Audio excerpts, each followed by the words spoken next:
Though the Zika virus is reason for concern in the United States, local officials and infectious disease experts say they see the virus more as a reminder to take precautions.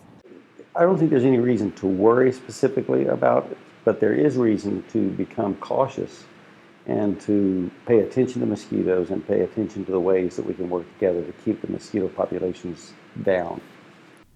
There is, however, one exception: those traveling to areas where the mosquito-borne Zika virus is spreading, including South America, the Caribbean, and Central America.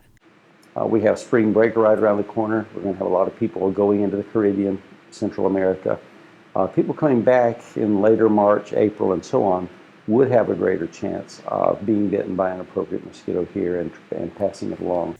Kahn says that pregnant women with travel plans to Zika hotspots should also reconsider those plans. There's a strong correlation statistically with people having acquired the Zika virus and then having children born with a severe what is called microcephaly, an extreme reduction in brain size and head size. The first travel-related case of the Zika virus in Georgia was confirmed by the Georgia Department of Public Health on February 3rd, according to Logan Boss, spokesman for the Northwest Georgia Public Health.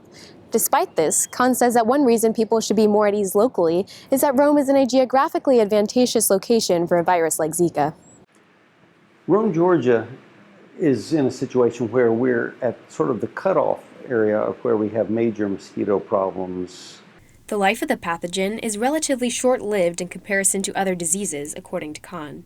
He says the timing has also been fortunate because mosquitoes are less prone to bite in the winter. The good thing about right now is that we have a little breathing room. It's still winter here, even though today is rather warm and we've had some warm weather. We don't have a lot of mosquitoes out biting. The insects that carry Zika are tree hole mosquitoes, meaning they tend to breed in small pools of water, according to Kahn. He says that one way to combat this is to get rid of any soda cans, garden pots, or other small objects in the yard that could collect standing water. Mosquitoes typically, they're very light, very fragile insects. They don't tend to fly very far from the place that they go through their development, from the place the eggs were laid.